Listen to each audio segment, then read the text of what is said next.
제가 하나님 말씀을 읽고 기도하고 시작하겠습니다. 요한계시록 12장 11절 말씀을 제가 읽겠습니다.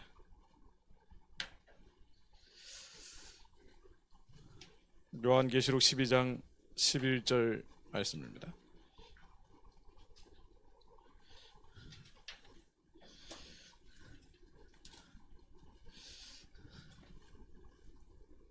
네, 요한계시록 12장 11절입니다.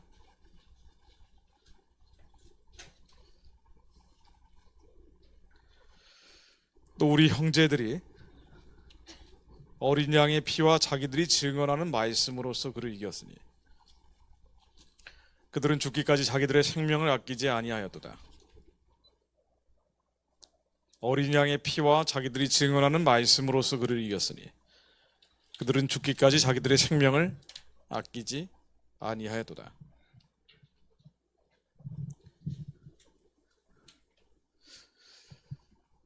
우리가 하나님께 속하였고 또 세상을 이기었나니 우리 안에 계신 이가 세상에 있는 이보다 크심을 믿습니다.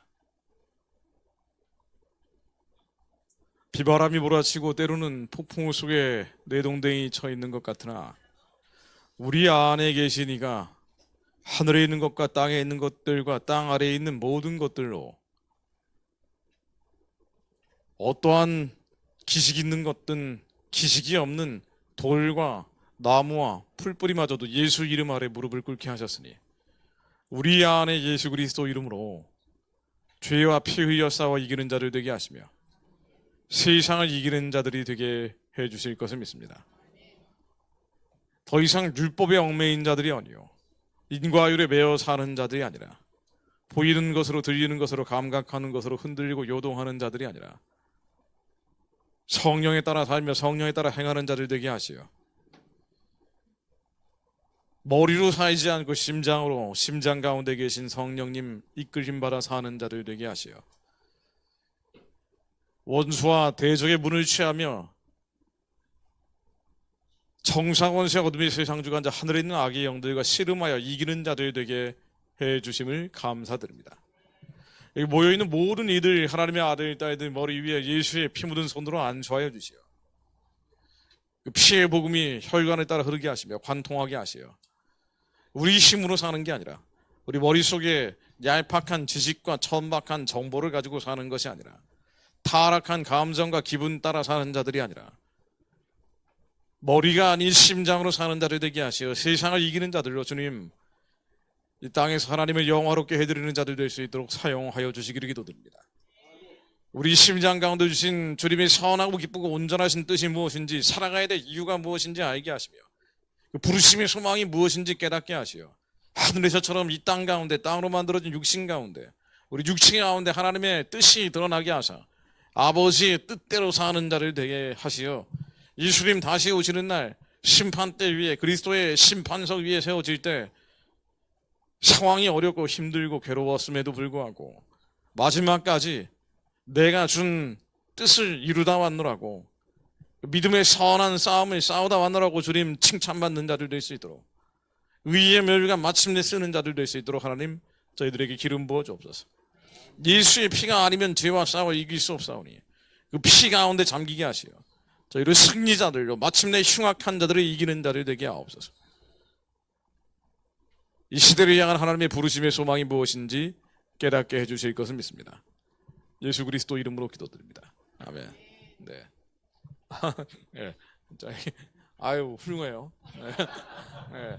저 어린이들이 있어가지고 제가 드릴 말씀을 크게 바꿔야 될 것 같습니다. 네. 아마 이제 뭐 개인적으로 오신 분들도 계실 거고 여기 계속 오시는 분들도 계실 거고요. 다양한 생각을 가지고 오셨을 텐데 일단 제 소개를 간단히 드리자면 저는 뭐 특별히 참 정의하기 어려운 일들을 하다 보니까요. 저는 미국의 캐스케이드 산맥에 삽니다. 미국의 산맥이 한 10개 큰 산맥이 있는데요. 그 중에 하나가 캐스케이드입니다. 캐스케이드 오른쪽에는 로키 산맥은 아마 많이 들어보셨을 거예요. 이 캐스케이드 산맥, 산, 강, 호수, 바다가 다 모여 있는 곳인데 자연이 아주 좋죠. 지금 봄이 되면은 저희 집 앞으로 곰이 옵니다. 블랙베어, 까만 곰들이 쓰레기통을 뒤지려고 옵니다. 그리고 10월 달이 되면은 연어 떼들이 몰려오는데요. 집에서 조금만 가면은 팔뚝만한 연어들. 그 팔뚝 밑으로는 잘 없어요. 팔뚝보다 좀 큰 연어가 떼지어서 몰려옵니다. 나중에 이제 하도 많이 몰려오니까 그 악취가 나기도 하고 썩어버리니까요. 이 연어를 처음엔 잡아서 먹다가 이제 어느 순간부터 안 먹게 되더라고요. 너무 많으니까 좀 먹기가 좀 그렇더라고요. 그럼 낚시를 하면은 이제 던지면은 이게 막 귀찮게 걸려 나와요. 그래서 장갑을 끼고 손으로 잡습니다. 근데 힘이 다 빠진 놈들이라 맛이 그렇게 별로 없습니다. 바다에서 잡으면 맛있는데 다 알 낳고 죽으려고 온 애들이기 때문에 맛은 별로 없어요. 그래서 장갑으로 끼워서 잡는데 재미로 잡는 거죠, 재미로. 그리고 그냥 내버려 둡니다. 이제 그런 데서 살고 있죠. 제가 여기서 뭐라는 거 아니에요. 그냥 말씀을 읽고 기도합니다. 이게 제 직업입니다. 말씀을 읽으면서 기도하는 게 제 직업이 된 지가 한 7, 8년 된 것 같아요. 그전에는 정치평론가로 방송, 토론, 진행을 많이 했거든요. 꽤 잘 나가는 정치평론가로 활동을 했었는데 어느 때부터 그냥 말씀을 읽고 기도하는 게 제 직업이 됐습니다. 그래서 산에 비가 오든 눈이 오든 숲으로 가든가 아니면 호수, 강, 바다 같은 데 가서 사방팔방 주변에 50km 안에 아무도 없는 그런 데도 많아요. 그런 데 가서 성경 말씀 피고 계속 읊조려서 기도합니다. 소리 내어서 기도합니다. 우리가 다윗이 시편 1편 2절에서 말씀을 읊조렸다라고 얘기하는데 이게 하가라고 히브리어는 얘기하는데 이 성경은 눈으로 보는 게 아니죠. 이 성경은 입으로 중얼거리는 게 원칙입니다. 원래 이스라엘 사람들은 그렇게 하고요. 근데 제가 오랜 기간 성경을 소리내어서 읊조리다 보니까 많은 체험들을 하게 됩니다. 왜냐면 믿음은 들음에서 나는데 그 들음은 내 혀가 직접 가장 순결하고 완전하고 정결하고 거룩하신 말씀을 읊조릴 때 가장 강력한 믿음이 생깁니다. 이건 제가 체험적으로 말씀드리는 겁니다. 시편 말씀이 악인의 뿔이 꺾일 것이라고 얘기하는데 그러니까 악한 자가 망한다는 거예요. 근데 우리 주변에서는 악한 자가 흥왕한 경우가 얼마나 많아요. 불법이 성하고 사랑이 식어지는 때가 마지막이라고 얘기하지 않습니까? 예수님 다시 오실 때는 우리가 모르지만 무화과 나무가지 잎이 연해지는 걸 보고 여름이 가까운 줄은 느끼라고 말씀하셨죠. 세상이 점점 이상해지잖아요. 불법이 성하기 때문이죠.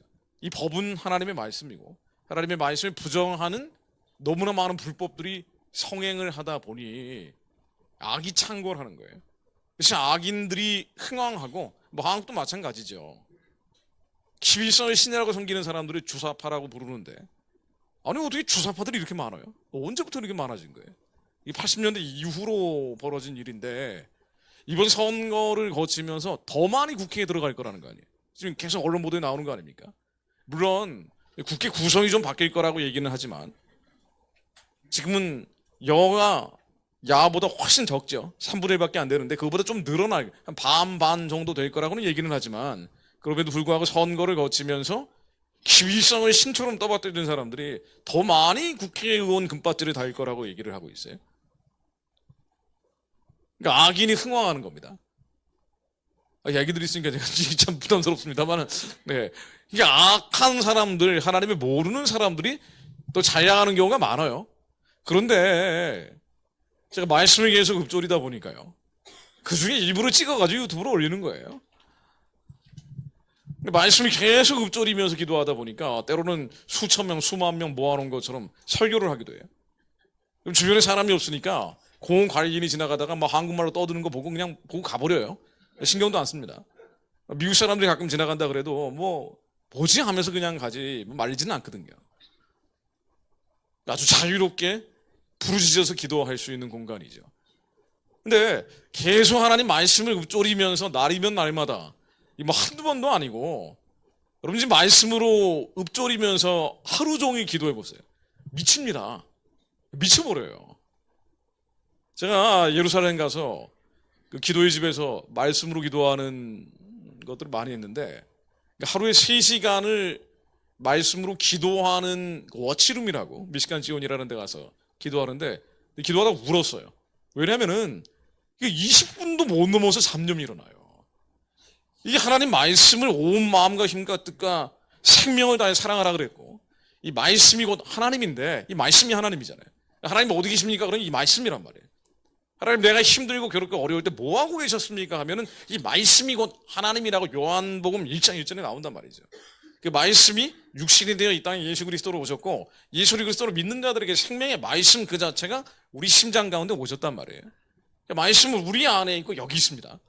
그런데 이 말씀을 하나님으로 사랑해야 되는데 사랑하지 않는 거예요. 이거보다 세상 게 더 좋은 거예요. 온갖 잡념 망성이 몰려옵니다. 걱정, 근심, 염려, 지난날의 수치심, 열등감, 상실감, 패배감, 절망감. 여러분 말씀을 하루에 1시간만 읽어보십시오. 한번 도전해보세요. 불가능에 가깝다는 걸 알게 됐어요. 자, 예루살렘에서 그걸 알게 됐죠. 근데 어느 순간에 하나님이 제 인생을 확 바꾸셔가지고 할 수 있는 게 없는 팬데믹이 또 걸려버리니까 할 수 있는 게 없는 상황이 되고 그냥 말씀을 밖에 나가서 급조리는 거예요. 온갖 생각들이 다 들죠. 우울감, 상실감, 패배감, 절망감. 내 머릿속에서 나오는 게 하나도 선한 게 없더라고요. 이게 바로 옛사람의 집입니다. 우리의 헛사람은 다 부패하고 타락해 있죠.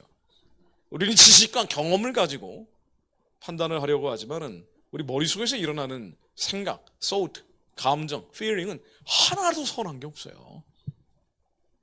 우리가 선한 생각과 선한 감정을 한다는 것은 우리 안에 성령님이 계시기 때문에 가슴에서 나오는 거예요.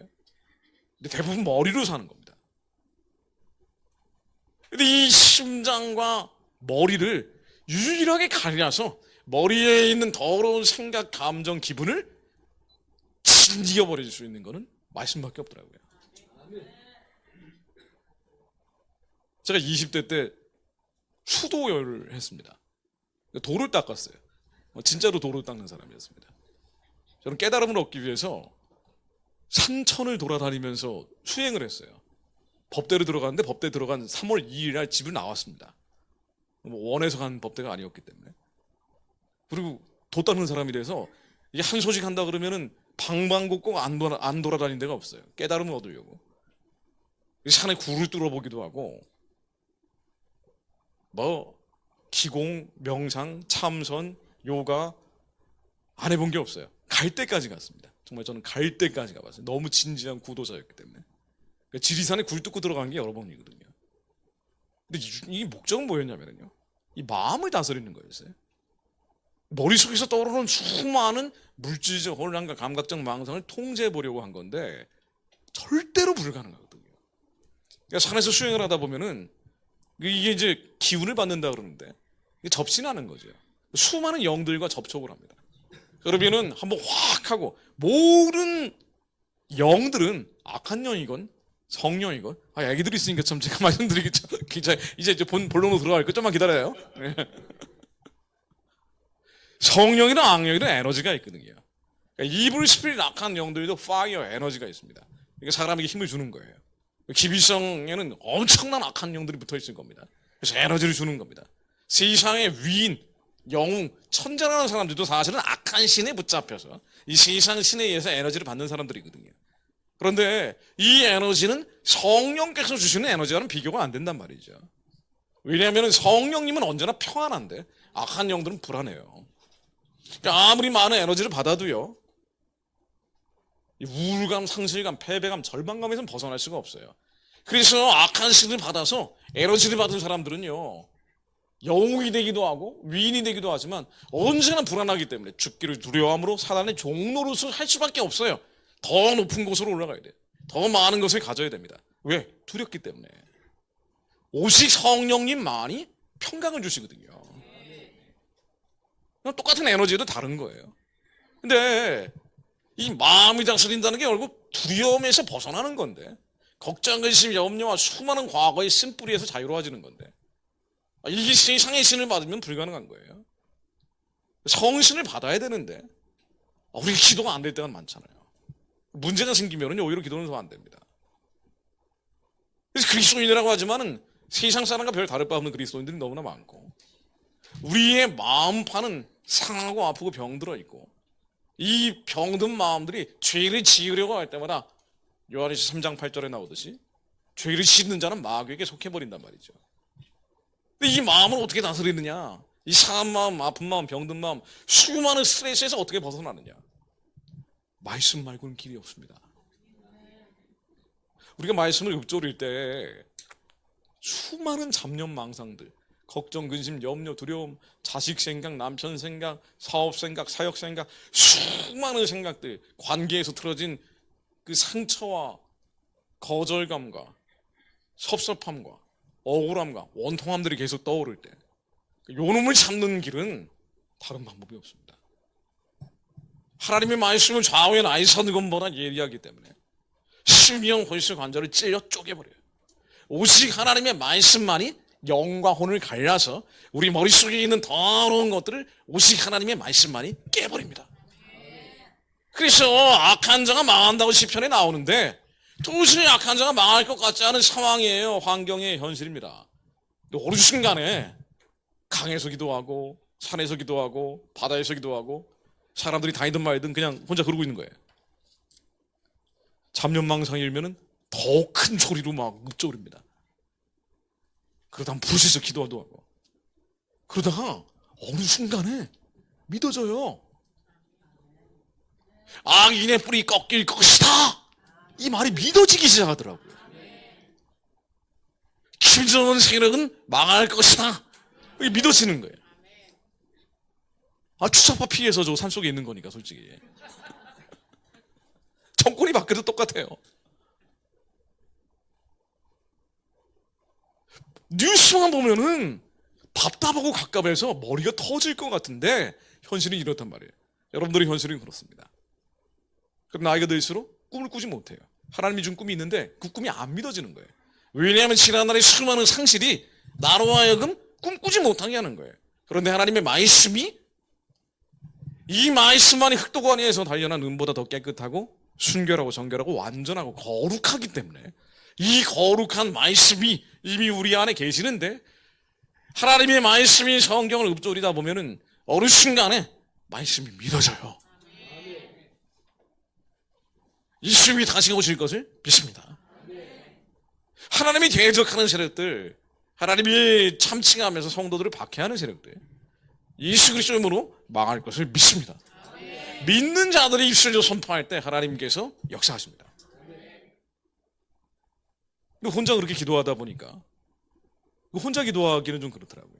그래서 한 3, 4년 전부터는 온라인에서 여러 사람들과 함께 기도하기 시작했습니다. 여러 사람들과 함께 기도하다 보니까 한 1000여 명이 넘어갔어요. 전 세계에 흩어져 있는 분들이 매일, 거의 매일 제 시간대에 맞춰서 기도하는 분들이 한 100에서 150명들이 매일 기도를 합니다. 온 세계에 흩어져 있는 분들. 근데 이제 온라인으로 기도를 하다 보니까 이분들이 오프라인으로 모이기 시작해요. 왜냐하면 나라와 민족과 열방을 향한 마음. 그러니까 우리가 기도하는 것은 예수님 다시 오실 길을 예비하는 거거든요. 그래서 무빙스쿨도 있는 거 아닙니까? 그래서 계속 복음을 전하고 있는 거거든요. 주님을 증거하고 있는 거예요.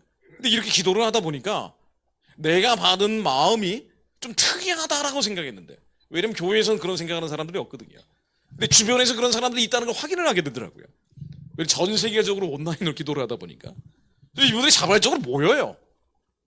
미국에서도 모이고 캐나다에서도 모이고 독일에서도 영국에서도 모이기 시작합니다. 근데 모이다 보니까 제가 일정한 기간이 되면 가야 됩니다. LA를 가고 시애틀을 가고 뉴저지를 가고 밴쿠버를 가고 토론토를 가고 캘거리를 가고, 가서 집회를 하지 않으면 안 되는 상황이 된 거예요.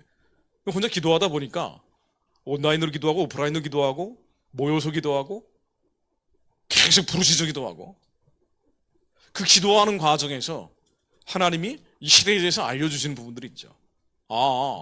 지금 이런 때가 되고 있구나. 요거는 뭔 거 아니에요? 이 말씀이 하나님이라는 겁니다. 이 말씀이 반드시 성취된다는 거예요. 근데 조건이 있습니다. 우리가 이걸 믿을 때, 이 말씀이 성취된다는 건 믿을 때 그 믿는 자들을 통해서 역사하십니다. 안 믿으면 끝이에요. 그리고 하나님의 말씀이 곧 하나님이요, 하나님 우리에게 주신 언약과 약속, 사실은 우리 안에 계신 성령님이 우리를 진동시킨 거죠. 울림과 떨림과 감동 주신 부분들 우리 안에 믿으면 실제가 됩니다. 이게 잘 안 믿어지는 게 우리 옛사람이에요. 머리에서는 계속 나이 들면 들수록 더 안 믿어진다고요. 왜냐하면 실패 사례가 누적이 되기 때문이에요. 수많은 사람들이 떠나가고 사랑하는 사람들이 사라지고 또 기도했는데 응답받지 않는 사례는 훨씬 더 많아지거든요. 그러니까 제일 안 믿는 분들이 그 70대 이상의 은퇴하신 남자 목사님이라는 얘기를 해요. 너무 많은 실패 사례들이 있기 때문이에요.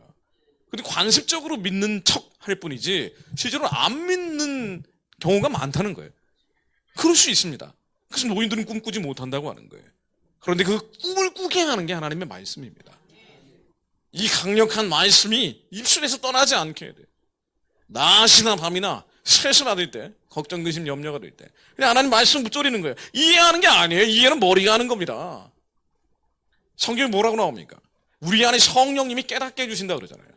여러분, 성경 말씀은요 이해하는 게 아니에요. 제 성경책 보세요. 이게 뭐 엄청 줄거져 있죠. 이해하려고 했던 건데 그럴 필요가 없더라고요. 하나님 말씀이 가장 완전한 진동이에요. 이해가 되든 안 되든 머리가 파악을 하든 파악하지 않든 우리 안에 성령님이 깨닫게 해주시는 거기 때문에 우리가 물실험을 할 때도 좋은 말을 한 물과 나쁜 말을 한 물이 달라지잖아요. 가장 완전한 진동인 하나님의 말씀을 계속 읊조릴 때 우리 몸에 있는 물의 분자 구조가 바뀝니다. 하나님 말씀의 역사가 일어납니다. 그래서 이해되든 안 되든 신명기, 민수기, 레위기가 이해가 됩니까? 솔직히 우리가 신약 말씀 몇 개만 붙잡고 사는 거 아니에요. 그럼에도 불구하고 이 말씀을 계속 입술에 달고 있는 거예요. 그래서 우리 가정에서, 가문에서, 교회에서 세상 소리가 아니라, 왜냐하면 영적 전쟁은 소리의 전쟁이기 때문에 이 세상 소리가 아니라, 드라마 소리가 아니라, 트로트 음악이 아니라 하나님의 가장 완전하신 말씀이 우리 입술에서 계속 진동할 때 우리 자녀들이 잘 됩니다. 수많은 질곡들이 풀어집니다. 하나님의 말씀 가운데서 우리가 믿음으로 선포할 때 막힌 길이 열립니다. 시기시투 남 탓하기 좋아하고 다 세상 탓으로 돌리는 우리 옛사람은 원래 그래요. 실망할 필요도 없어요. 우리는 원래 그러니까. 근데 그 우리가 아니에요. 나인 것처럼 수십 년 평생을 붙잡고 있는 시기시투하고 원망, 불평, 불만, 절망적으로 항상 생각하는 우리의 옛사람은 걱정할 필요가 없어요. 더 이상 내가 아닙니다. 나는 예수 안에 새로운 피조물이고 이 옛사람은요 어차피 시간이 지나면 떨어져 나가는 거예요. 네가 어떻게 하면 밟아버리느냐. 하나님의 말씀이 그 대가리를 깨버립니다. 예수님으로 배우노니 두려움은 떠나갈지어다. 예수님으로 배우노니 시기시추하고 있는 건 내가 아니에요. 내 옛사람인데 상황과 환경이 바뀌면 사라지거든요. 영원하지 않은 건데 나라고 생각하고 있는 것뿐이에요. 여러분들 떠나내야 이게 죄거든요. 이건 죄라는 놈이란 말이에요. 이 죄를 멸하는 건 예수의 피밖에 없습니다. 예수의 피를 증거하고 있는 게 성경이에요. 하나님의 말씀으로, 우리 안에 계신 말씀으로, 예수 그리스도 가장 강력한 말씀으로 예수 이름으로 명하노니 이 다른 절망적인 생각을 해요. 떠나갈지어다. 근데 평소에는 우리 입술에 권세가 안 들립니다. 예수님 말씀에 권세가 있었다 그러잖아요. 하나님의 말씀을 읊조려야 돼요. 걱정, 근심, 염려가 들릴 때 그냥 읊조리는 거예요. 계속 읊조립니다. 다윗은 그래서 낮이나 밤이나 읊조렸다고 나와요. 죽을 위기에 처했는데 뭐 했냐면 기도한 게 아니에요. 여러분, 다윗이 말씀으로 기도했습니다. 말씀으로 읊조렸어요. 하나님의 율법을 사랑해서 낮이건 밤이건 읊조렸어요. 주야로 묵상을 했다고요. 묵상하는 게 읊조리는 거거든요. 우리의 사람이 있기 때문에 읊조리지 않으면, 낮이나 밤이나 안 하면 우리는 죄인이 돼요. 오만한 자가 되고 악인이 됩니다. 우리 옛사람은 원래 그렇기 때문에. 근데 그건 내가 아니에요. 우리가 주야로 하나님의 말씀을 읊조릴 때 이 말씀이 믿어지기 시작하면서 이 말씀은 인생에서 실제가 됩니다. 제가 그 예를 잠깐만 들어볼게요. 이제 여러분 네 분에게 좋은 콘텐츠를 제공하기 위해서 결론 하나입니다. 이 성경 말씀이 진짜고 이걸 믿는 사람들에게 실제가 된다는 얘기입니다. 이스라엘하고 한번 띄워주실래요? PPT 화면에.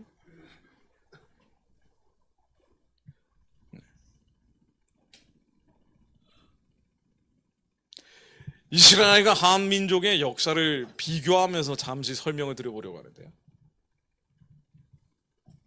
결국 결론은 이겁니다. 요한복음 1장 1절, 학개서 2장 5절에 나오는 말씀이에요. 자, 우리 큰 목소리로 한번 두 말씀을 읽어볼까요? 시작. 저의 말씀이 계시니라. 이 말씀이 하나님과 함께 계셨으니 이 말씀은 곧 하나님이시니라. 학개서 2장 5절, 너희가 애굽에서 나올 때 내가 너희와 언약한 말과 나의 영이 계속하여 너희 가운데 머물러 있나니 너희는 두려워하지 말자라. 하나님의 말과 하나님의 영이 머물러 있으면, 우리 안에 하나님의 영이 계시기 때문에 하나님께서 주신 감동과 울림과 떨림과 진동이 있으면 그걸 믿는 자들에게 반드시 역사하신다는 얘기입니다. 하나님의 믿는 자들에게는 반드시 일어난다는 얘기예요. 자, 이걸 예를 들어서 한번 설명을 들어보겠습니다. 한국과 이스라엘은 매우 공통점이 많다라고 우리는 다들 알고 있습니다. 근데 지리적으로도 그래요. 한국과 이스라엘은요, 강대국에 둘러싸여 있어요. 1000년 전이나 5000년 전이나 그랬어요. 언제나 그랬습니다.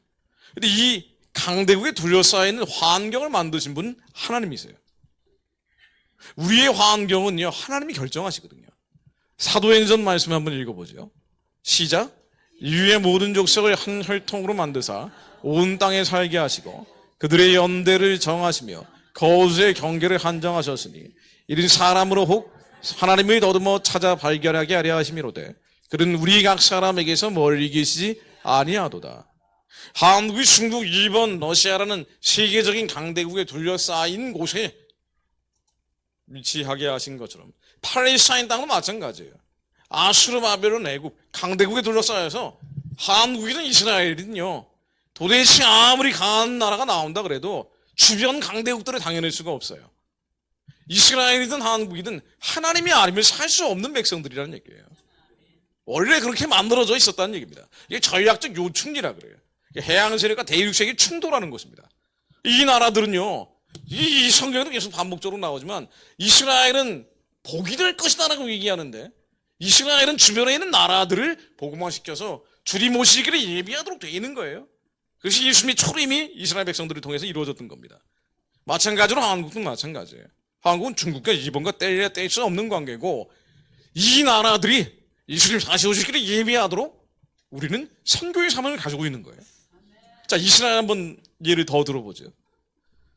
하나님을 말씀이 실체가 될 수 있도록, 즉 우상 숭배하지 않는 거룩한 백성이 되는 게 하나님의 뜻인데 이스라엘 백성들이 하나님의 뜻을 거부했을 때는 반드시 이런 징계들이 왔습니다. 왜냐하면 하나님을 사랑하시기 때문에.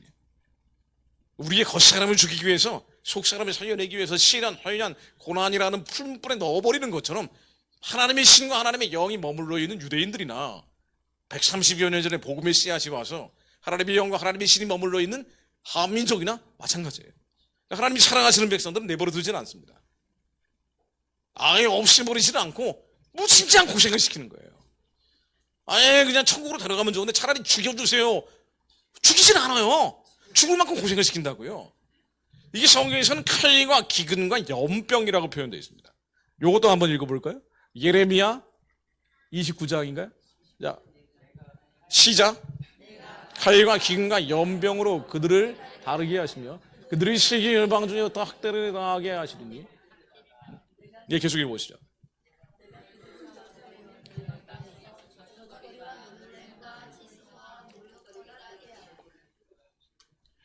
하나님의 신과 하나님의 영이 머물러 있는 백성들이 하나님을 떠나버리면은요, 하나님의 칼과 기근과 연병으로 치십니다. 주변에 있는 아수르, 바벨론, 애굽은 그냥 끝내버려요. 근데 유대 백성들은 어떻게 했는 거 아니? 하나님의 언약과 하나님의 신이 머물러 있거든. 하나님 말씀이 머물러 있는 거예요. 너희들의 세계에 복이 될 것이다. 언약이 머물러 있는 백성들은 내버려 두지 않고 칼, 기근, 연병, 전쟁, 가난, 전염병으로 고생을 시키고 마지막에는 추방을 시킵니다. 이게 디아스포라예요. 흩어버리는 거예요. 이게 마지막 형벌입니다. 유대인들이 하나님을 하나님 섬겨야 되는데 하나님 섬기지 않고 우상 숭배하면서 자기 힘과 능력을 가지고 주변 나라들을 어떻게 해보려고 하다가 결국은 마지막엔 추방당하죠. 서기 70년에 예루살렘 공방전이라고 해서 이 예루살렘 성이 다 불타버리잖아요. 예수님이 이걸 보시면서 울고 계셨던 거 아니에요? 그리고 나서 전쟁이 흩어지면서 온갖 고난을 당하기 시작하는데 유대인들이 2000년 동안 당했던 고난은요, 이게 예전에 칼기근 연병 차원이 아니라 완전히 진이김을 당한 거예요. 치솟거리가 된 겁니다. 모욕이 된 거예요. 2차 대전이 일어나는 그 홀로코스트 때까지 십자군 전쟁이든 이 십자군 전쟁이 있었을 때 그림인데요. 아랍 사람들을 죽인 게 아니라 유대인들을 죽였죠. 십자군 전쟁의 가장 큰 피해자는 유대인들이에요. 성전을 회복하겠다고 십자군을 일으켰는데 유대인만 죽이고 오는 경우가 너무 많았어요. 중세의 마녀 사냥을 하면은요, 제일 많이 죽은 사람들이 유대인입니다. 이 마녀 사냥이 2000년 동안 있었어요. 로마 교황이 서유럽을 지배하면서 이게 뭔가 좀 이상하다 싶으면은 로마 교황 교리에 어긋난다 싶으면은 불태워 죽인 사람들이 1000만 명이 넘는데요. 어마어마하게 많은 사람들 죽인 거예요. 오랜 기간 동안 했기 때문에. 근데 많은 사람들이 유대인이었습니다. 틈만 나면 죽이는 거예요. 유대인들은 당시 서양 사람들에게 어떻게 인식이 되는 거 아니? 유대인들은 2000년 서구 사회가 바라본 모습입니다. 중세에 그려진 그림이에요. 유대인들은 아주 나쁜 놈들이에요. 이렇게 보는 거예요. 아이를 유괴해서 잡아먹는 사람들로 묘사가 되어 있습니다. 아이들을 잡아서 죽이는 사람들로 묘사가 되어 있어요. 자, 이건 단테의 신곡에 나오는 그림인데, 신곡이 중세의 세계관을 반영한 유명한 책이죠. 그런데 르네상스가 일어나면서 썼던 책 아닙니까? 근데 여기에 나오는 지옥의 마지막에 있는 사람들이 누구냐? 세븐이라고 해서 7가지 죄를 짓는 사람들을 나타내고 있는데 가장 지독한 죄를 짓는 건 유대인이라고 되어 있는 거예요. 유대인은 태어날 때부터 죄인인 거야. 예수님 죽였다고. 그러니까 언제나 이런 박해를 받았던 거예요. 요거는 셰익스피어의 유명한 소설이죠. 베리스의 상인이라는 책입니다. 그 안에 샤일록이라는 아주 잔인무도한 상인이 나오는데 이것도 유대인으로 나오죠. 유대인은 나쁜 놈이에요. 이게 서구 사회에 공식처럼 되어 있는 이야기가 바로 유대인에 대한 인식입니다.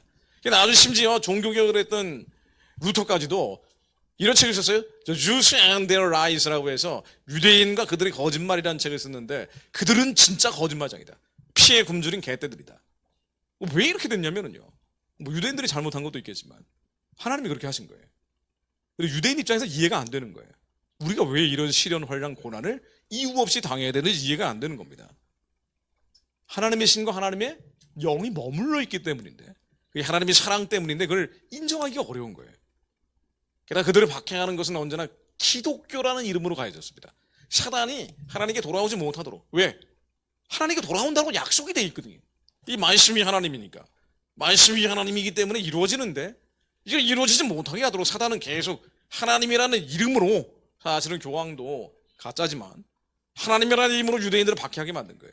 십자군 전쟁을 해서 피해를 받게 하고 마녀 사냥으로 화형을 당하게 하고 심지어 종교개혁을 했던 사람들조차도 유대인은 거짓말장이다 라고 보게 한 겁니다.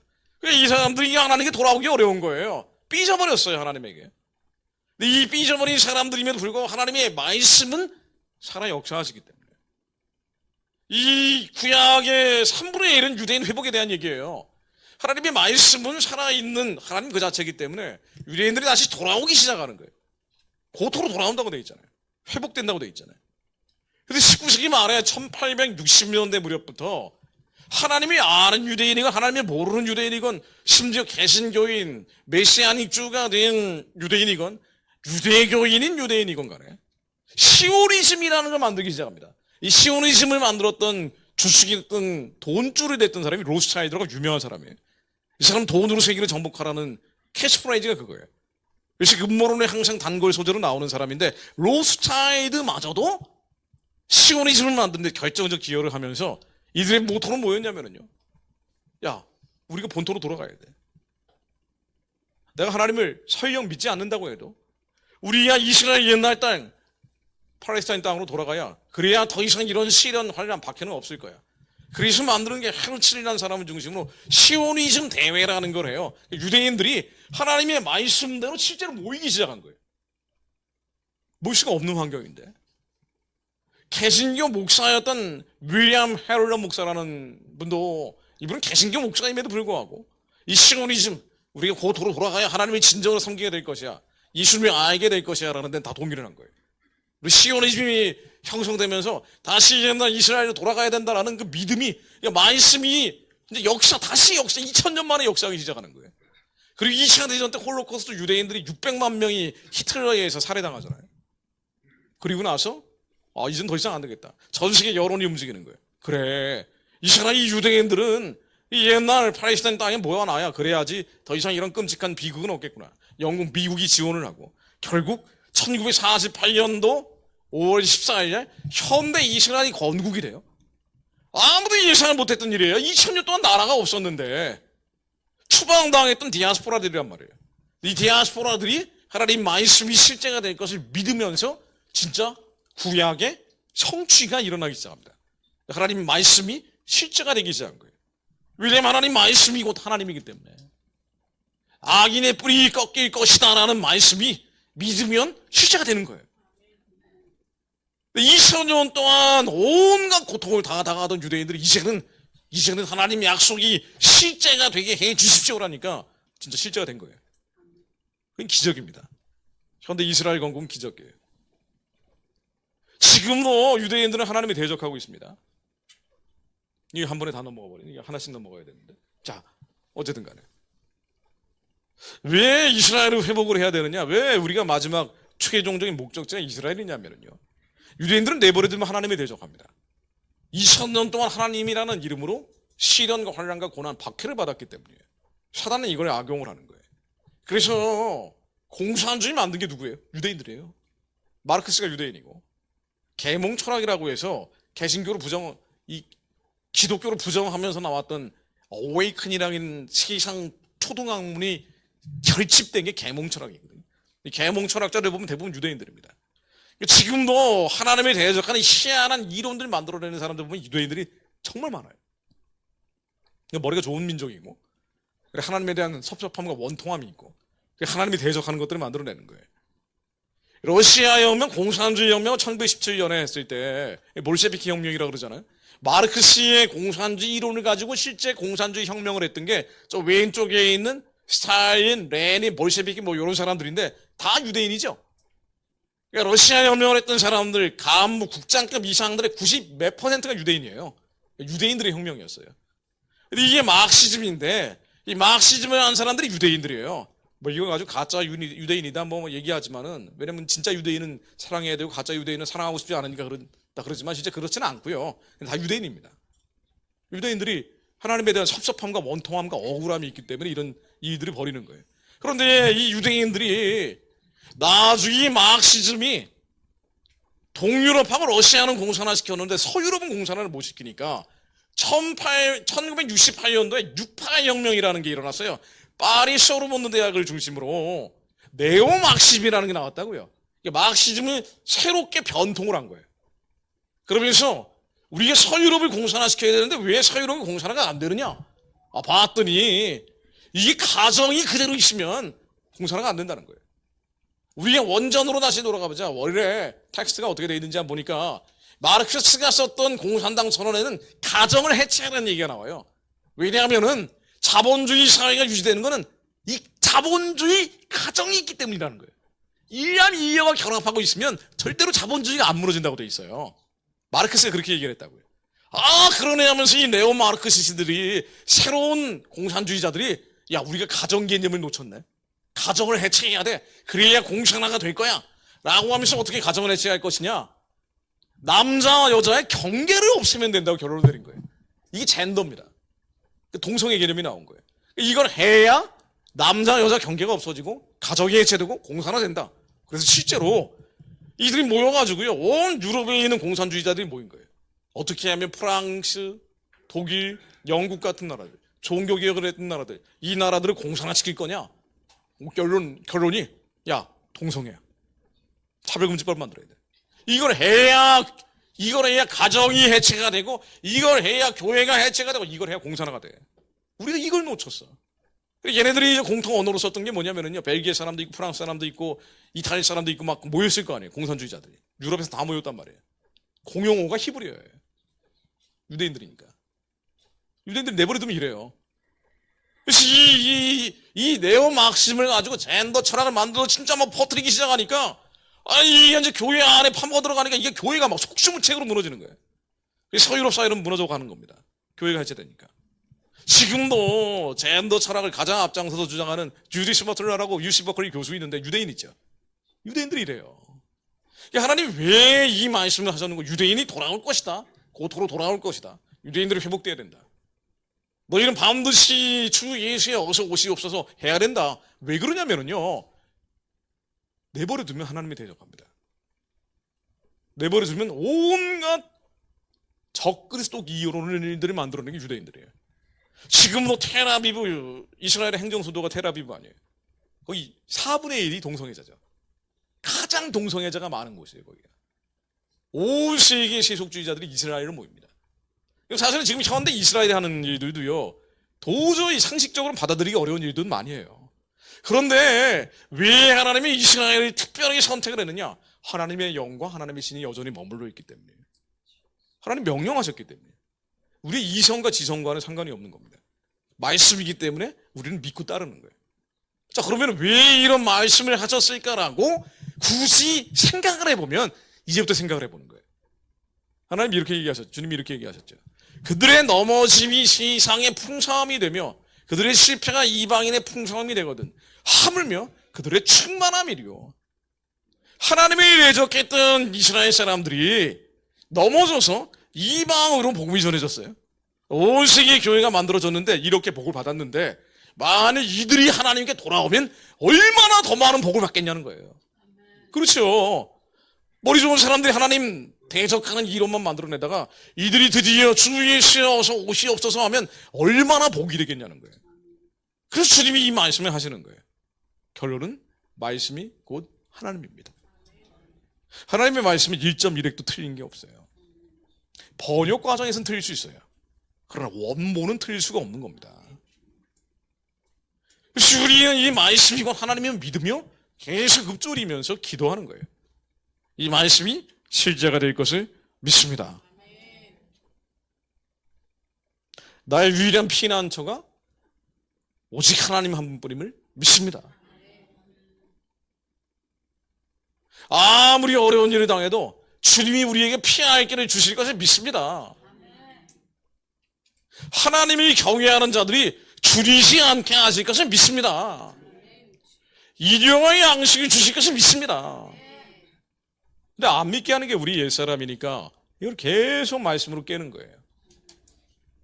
주님이 이렇게 말씀하십니다. 근데 언젠가는 이 유대인들이 말이죠, 이스라엘 사람들이 이제 이스라엘의 나라가 회복이 됐잖아요. 진짜 하나님 말씀이 성취되기 시작하는 거예요. 많은 유대인들이 또 이스라엘로 돌아갑니다. 물론 이제 돌아갈 때 예수님 안 믿는다는 각서 쓰고 들어가요. 그래서 예수님 믿고 돌아가는 건 아닙니다. 그런데 그럼에도 불구하고 하나님 말씀이니까 성취가 되는 거예요. 근데 하나님 뭐라고 또 말씀하고 계시는 거 아니에요? 이사야서에 말이 나오는 얘기죠. 한번 읽어볼까요? 시작. 좋은 소식을 가져오며 평화를 공포하며 복된 좋은 소식을 가져오며 구원을 공포하며 시온을 향하여 이르기를 내 하나님이 통치하신 한 자의 산을 넘는 발이 어찌 그리 아름다운고. 자, 그 다음 말씀입니다. 내가 시온을 내게 그를 보라 하였노라. 내가 기쁜 소식을 전할 자를 예루살렘에 주리라. 그 다음 말씀입니다. 내가 알지 못하는 나라를 부를 것이며 너를 알지 못하는 나라가 내게 달려올 것은 나 여호와 내 하나님 내가 너를 영화롭게 하였느니라. 이사야에 나오는 말씀 몇 가지를 가져온 건데요.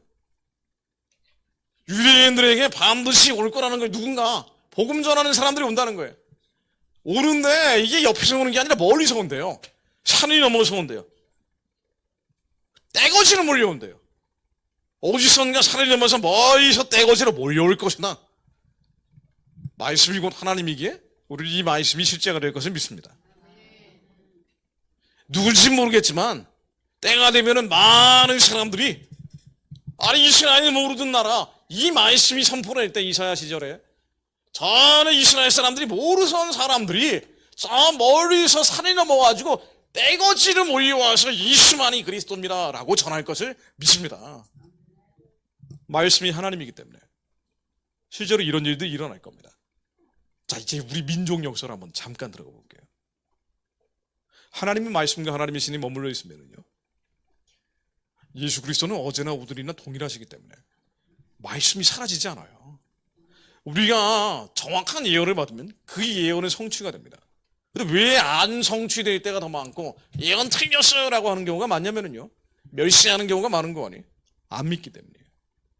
하나님이 이 말씀이 우리 안에 역사하면서부터 더 이상 내가 사는 게 아니라 내 안에 예수 그리스도께서 사시거든요. 하나님이 우리 안에 기쁘신 뜻을 두고 소원을 두고 행하시거든요. 우리의 머리가 아니라 이성적으로 판단하는 게 아니라 하나님께서 마음속에 주신 부르심이 있단 말이에요. 근데 이게 안 믿으면은요, 생각하는 순간 물에 빠져버려요. 우리의 인생은 무리를 걷는 베드로 같단 말이죠. 우리 이성이 작동하면서 생각을 하고 느끼고 감각하고 이거로 판단하는 순간 물에 쏙 빠져버려요. 기적은 안 일어납니다. 과거를 신경하고 미래를 염려하는 순간부터 역사가 안 일어나는 거예요. 그래서 주님은 믿기만 하라고 얘기하는 겁니다. 믿기만 해라. 과거도 없다. 미래도 없어요. 내일은 우리가 걱정할 일이 아니라고요. 내일이라는 놈이 염려할 거다. 그래서 내일은 난 몰라요.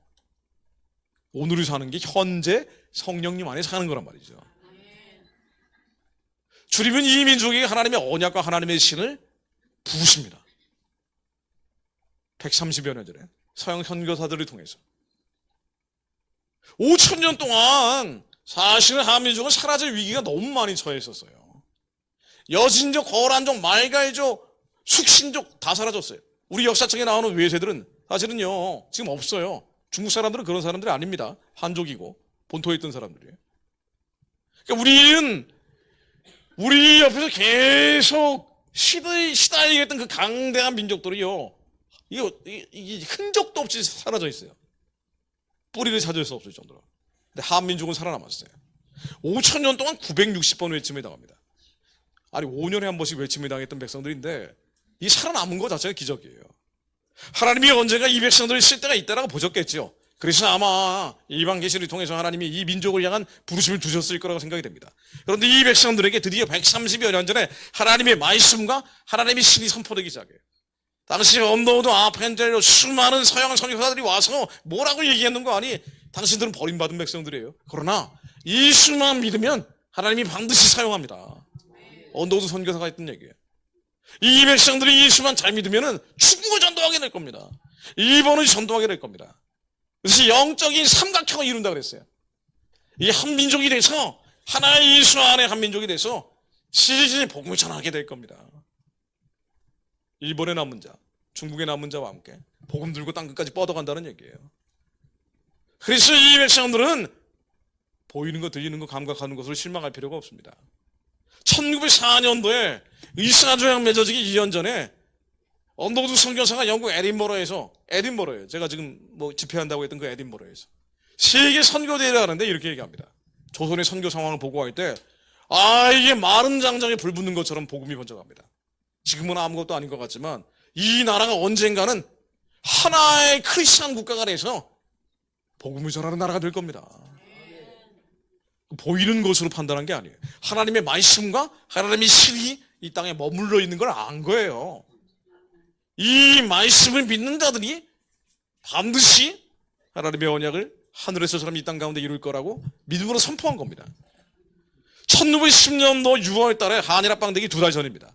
2달 전에 장신대 만든 모패 선교사, 마포 사무엘 선교사가 미국에서 부흥대회를 할 때 한국 선교 상황을 이렇게 보고합니다. 나라가 망하기 2달 전이에요. 그런데 그걸로 판단하지 않았어요. 우리는 보이지 않는 것으로 판단하는 겁니다. 하나님의 말과 하나님의 신이 머물러 있기 때문이에요.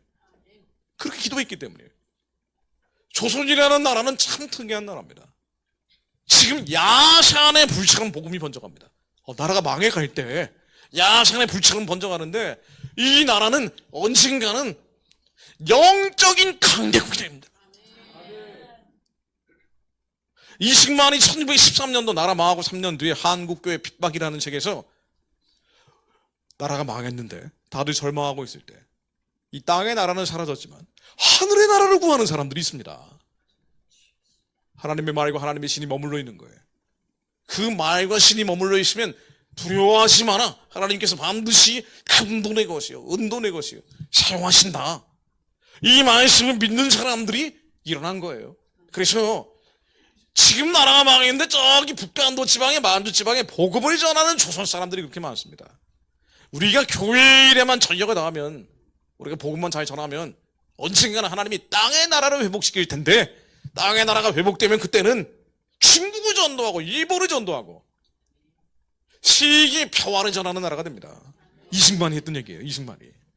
건국전쟁 이런 얘기가 좀 나와야 되는데, 그 속편에는 그런 얘기가 좀 나와야 되는데, 이 나라는 실망하지 마세요. 절망하지 마세요. 하나님의 말씀과 신이 머물러 있으면 믿는 사람들이 나오면 이제 뒤집어집니다. 일제시대 많은 믿음의 선각자들이 그렇게 얘기한 거예요. 왜? 말씀이 하나님이기 때문에. 이 약속이 하나님이기 때문에. 믿는 자들이 기도하기 시작합니다. 근데 하나님은 우리 5,000년 동안 쌓여왔던 우상 숭배했던 죄의 결과가 많기 때문에 시오니즘이 만들어졌던 1860년대부터 참 특이하게, 정말 특이해요. 디아스포라로 흩어졌던 유대 백성들이 시오니즘으로 이스라엘을 건국하는 방향으로 갈 때 우리는 칼과 기근과 연병으로 구한만에 아주 혹독한 참담한 상황을 겪다가 드디어 1860년대부터 본격적으로 디아스포라로 흩어집니다. 아니, 이스라엘이 무슨 요철처럼 맞물려 있어요. 우리 초대 대통령 부인도 유대인이잖아요. 프란체스카 여사가 유대인이잖아요. 오스트리아계 유대인입니다. 1948년 5월 달에 이스라엘 만들어질 때 우리는 3개월 뒤에 만들어지죠. 이스라엘은 토라의 손 얹고 시작하고 우리는 예수 그리스도 이름으로 나라를 시작하잖아요. 1860년도부터 본격적으로 흩어집니다. 해외 디아스포라로 흩어져요. 그러니까 한민족은 원래 한반도에 살던 사람들이 아니잖아요. 우리는 모두 한 혈통에서 나왔기 때문에 우리는 모두 아담과 하와의 후손입니다. 그렇죠? 믿으십니까? 우리는 아담과 하와의 후손이고 노아의 후손이고 그리고 셈과 함과 야벳의 후손이에요. 근데 그 중에 셈 후손 가운데 욕단과 벨렉 족속이 있다고 얘기하는데, 벨렉 족속이 유대 백성들의 직계고 욕단 족속은 그 후계가 나오질 않아요. 기록이 안 돼 있는데 이들이 어디로 갔는지 스발 동편으로 갔다고 창세기 기록되어 있는 정도입니다. 스발 동편이 뭐냐? 스발은 과거의 시베리아를 가리키는 지명이에요. 시베리아 동쪽으로 간 거는 한반도입니다. 그래서 이 욕단과 벨렉이 노아의 후손인 셈의 후계로 같은 계통이다라고 얘기하는 분들도 많아요. 근데 이건 학자분들이 얘기하실 영역이지만 어쨌든 우리는 아담으로부터 갈라져 나온 백성들이에요. 근데 갈라져 나올 때 어떻게 왔는 거 아니? 산맥이 넘고 산이 넘어서 왔을 겁니다. 계속 움직이면서 왔을 거예요. 그러니까 한민족은요 사실 정착민족이 아니에요. 이동민족이에요. 움직이는 민족이에요. 그래서 무빙 스쿨도 나오는 겁니다. 원래 우리 DNA에 맞는 움직이는 사람들이에요. 한국 사람들 씻어서 이남에 갇혀서 고여 사는 사람들이 아니에요. 원래 움직이면서 왔습니다. 그런데 때가 차니까 하나님이 이들이 다시 흩어서 움직이게 하신 거예요. 이게 디아스포라예요. 이 디아스포라가 정말 특이하게 한국 사람들은요 본토에 사는 사람들에 비해서 인구 대비로 가장 많은 사람들이 흩어져 있는 게 유대인하고 한국 사람들인가 아세요? 유대인들이 본토에 5천만, 해외 5천만입니다.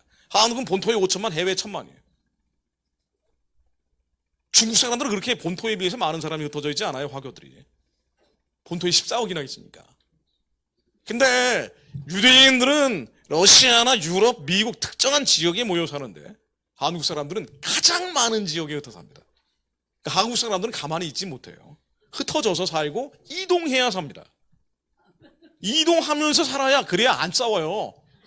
이 사람들을요, 이 기바민족 후손들인데 모여놓으면은 그럼 막 터지게 싸우는 거예요. 우리나라 사람들의 특징은 영적인 DNA가 또 있기 때문에 중국 사람 3사람 모이면 중국집 만들잖아요.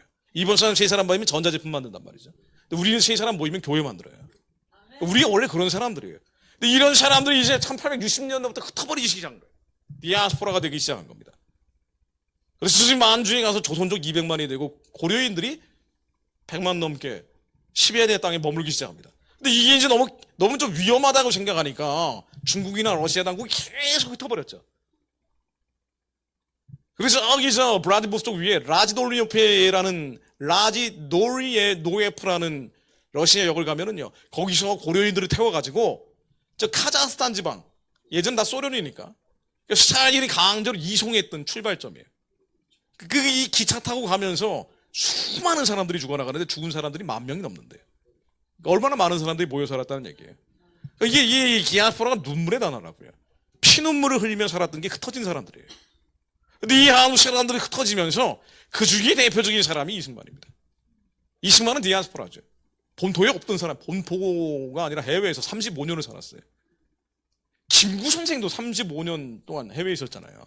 일제시대에 조선에서 독립운동하기 어려웠잖아요. 그러니까 독립운동은 누가 했냐면요, 유대인들이 시오니즘 만든 것처럼 독립운동은 디아스포라가 한 거예요. 해외에 흩어진 추방당한 사람들이 한 거예요. 근데 추방당한 사람들이 가장 많은 비극을 겪고 있음에도 불구하고 하나님의 뜻을 알고 깨달을 수가 있는 겁니다. 눈물을 흘리니까 우는 자들과 함께 울기 시작하는 거예요. 이승만이 처음에는 박용만이라는 친구 통해서 하와이로 가죠.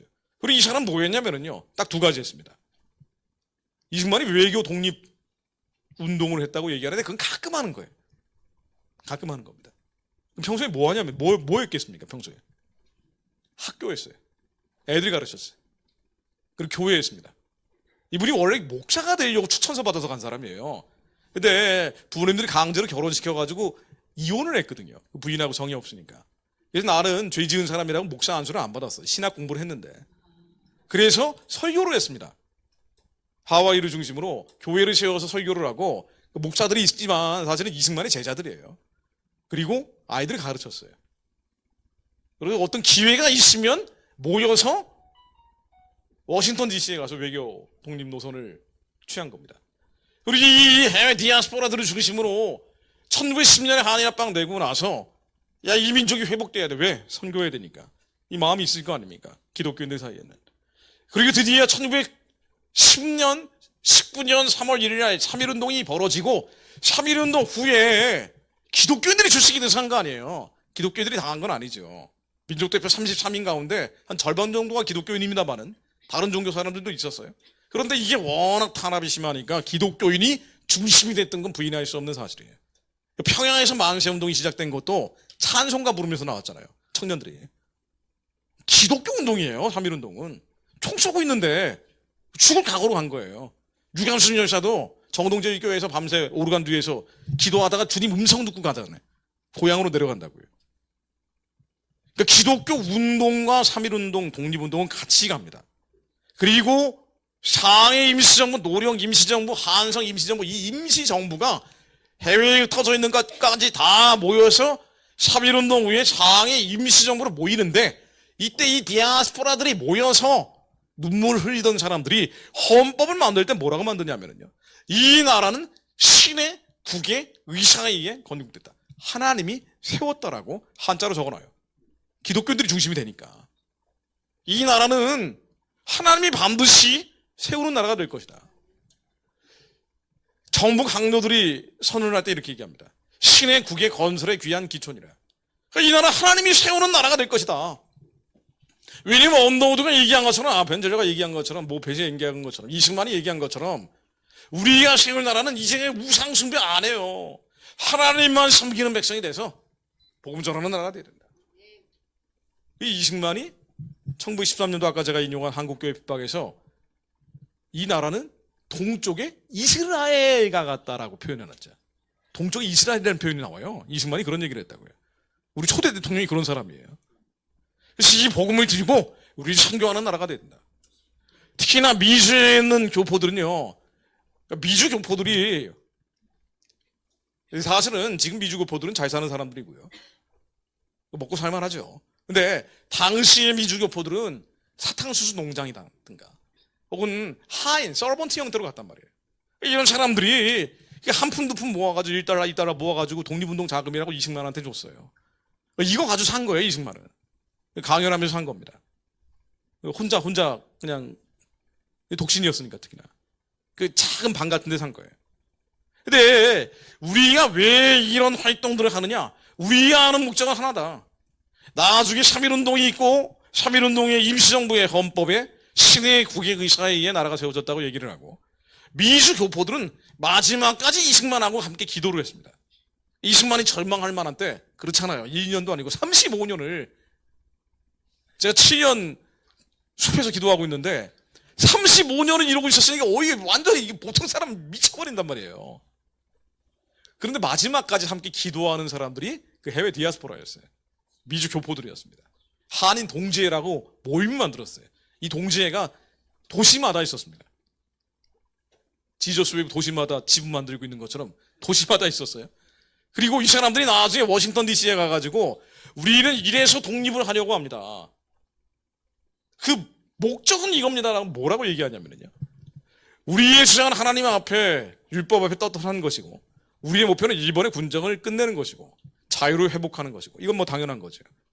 이렇게 얘기해요. 우리의 목적은 아시아의 민주화고 우리의 소망은 기독교의 범세계적인 복음입니다. 선교하는 데 있습니다라고 얘기해요.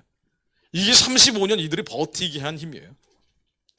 그래서 마치 유대인 디아스포라들이 흩어졌던 사람들이 나중에 칼과 기근과 추방을 당했던 사람들이 모여서 하나님의 말씀과 하나님의 신이 머물러 있는 유대인들을 다시 현대 이스라엘로 건국했던 것처럼 130여 년 전에 복음이 들어와서 하나님의 말씀과 하나님의 신이 머물고 있던 이 땅에 그 언약을 성취하기 위해서 칼과 기근과 연병으로 고통받고 있는 사람들이 마중은 디아스포라로 흩어져서 결국은 이들에 의해서 나라가 세워집니다. 상위 임시정부도 디아스포라거든요. 그러니까 가장 비참한 사람들이 세운 거예요. 하나님의 말씀과 하나님의 힘이 머물러 있기 때문에 그래서 하나님의 언약을 부정할 수가 없었고 1945년도 11월 달에 정동 제1교회에서 어떤 나라를 만들 것인지 집회를 할 때 이승만은 말할 아이도 없고 이승만은 당연히 기독교 입국론이었고 김구마저도 여러분들 경찰서 지금 세우려고 하죠. 근데 경찰서보다 더 중요한 게 교회입니다. 경찰서 10개 세우는 것보다 교회 하나 만드는 게 더 중요합니다. 김구도 그랬어요. 김규식 상해 임시정부의 부수반이었죠. 이 사람은 사회민주주의 성향이 강했는데도 불구하고 하나님의 그 권위에 눌려서 우리는 반드시 성경 위에 나라를 만들어야 됩니다. 그래야 침략받지 않는 강대국이 됩니다. 35년 동안 고생을 하다 보니까 지식인 지도층 사이에 컨센서스, 합의된 공통점이 있는 거예요. 이 기도가 쌓여서 드디어 하나님의 말과 하나님의 신이 머물러 있는 이 땅에 1948년 5월 31일 날 드디어 나라를 처음 세우는 국회를 시작을 할 때 이승만 대통령이 당시 임시의장으로 앞에 나와서 이렇게 기도하죠. 우리 힘으로 독립된 게 아닙니다. 하나님이 하셨습니다. 이 나라를 세우게 하신 하나님께 감사드립니다. 기도로 세우게 하신 하나님께 감사드립니다. 특히나 우리 이 나라를 세우게 해주신 하나님께 감사 기도를 드려야 할 텐데 이윤영 목사님 당시 국회 부의장 종로구 지역구였어요. 이분 앞에 나오셔서 하나님께 기도합시다. 대한민국에 가장 먼저 만들어진 공식 문서 기도문이 됩니다. 국회 속기록의 맨 앞에 이제 기도문이 실리잖아요. 이게 하나님께 드리는 나라와 민족을 위한 기도문이잖아요. 하나님, 이 나라는 두 개의 나라가 아니라 하나의 나라입니다. 남북 통일을 주시고요. 민생의 복락을 주시고요. 그리고 세계의 평화를 전하게 해주십시오.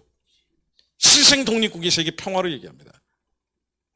그 상해 임시정부 헌장에도 나와 있으니까.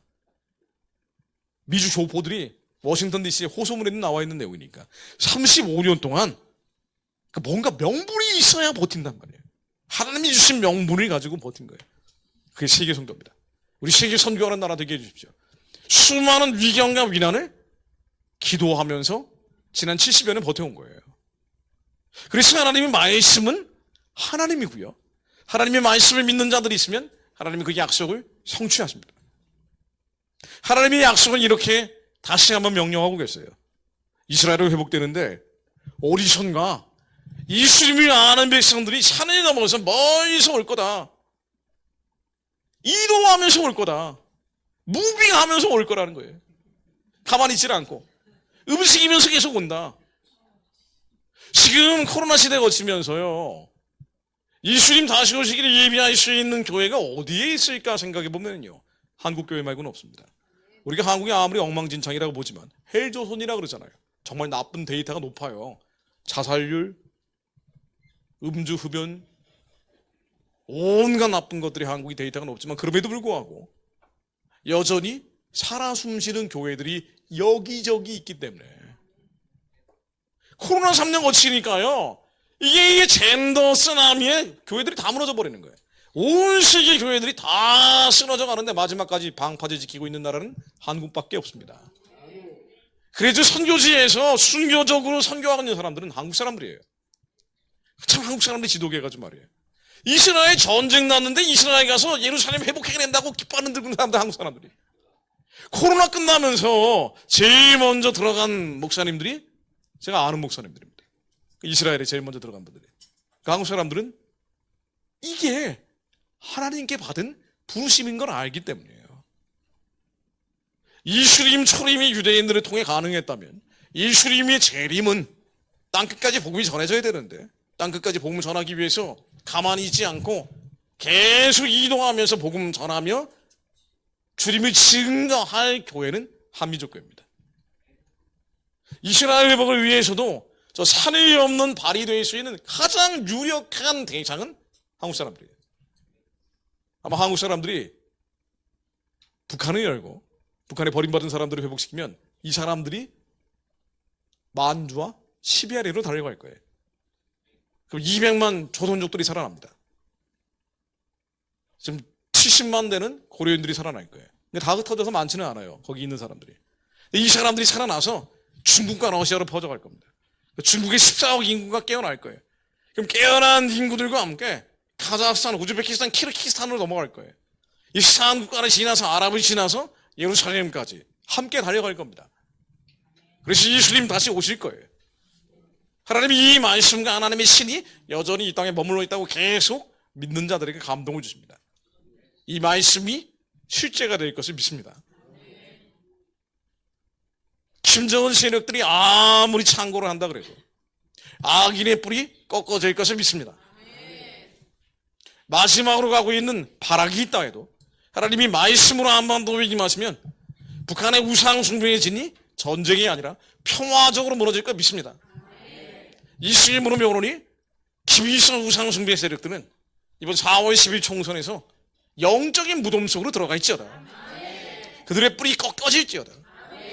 그래서 김정은 정권이 무너지고 전쟁이 아니라 평화적으로 무너졌어요. 2천만 동족들이 해방될지어다. 하나님, 악인이 망하고 의인의 뿔이 높이신다 말씀하신 이 말씀이 믿는 자들의 선포를 통해 실제가 되게 하옵소서.